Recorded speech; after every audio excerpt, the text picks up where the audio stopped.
It's an interesting issue that you raise about the International Court of Justice, because if you really look at the drone attacks taking place in Afghanistan and Pakistan, we have had drone attacks which have killed 5 children because they were working close to where a suspected terrorist is supposed to have been.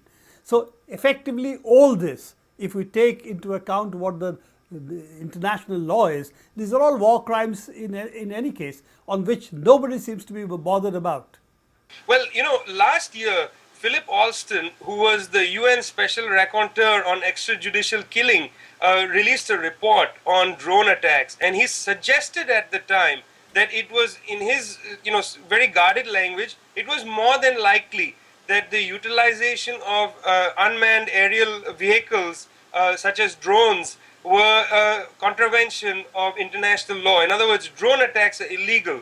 Based on that, a group in England by the name of Reprieve has opened a criminal, has submitted a criminal complaint against, on the one side, the drone operators who fired on one particular family in northern Pakistan, and secondly against John Rizzo, who's the general counsel at the CIA, and admitted to Newsweek magazine in February that he had signed off on drone attacks. So there is movement in the United Nations and in the courts in Britain to open prosecutions on the drone attacks. But there is utter silence in the International Criminal Court on questions of drone attacks, on direct evidence of attacks on civilians in Iraq.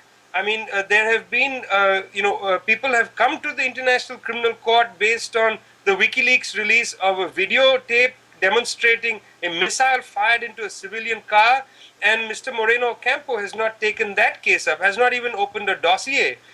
Even Muammar Gaddafi's daughter, Aisha Gaddafi, submitted a complaint in the International Criminal Court about the killing of her children and her nieces and nephews by a NATO bomb attack on Gaddafi's compound, and as far as I know, no dossier has been opened on that either.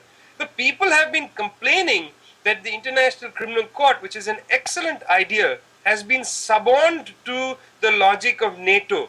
After all, the ICC provided NATO legal cover during the war in Kosovo, when the ICC opened dossiers on various Yugoslavian and Serbian military commanders, including, of course, Milosevic, and then commanders who have been recently turned over to the ICC.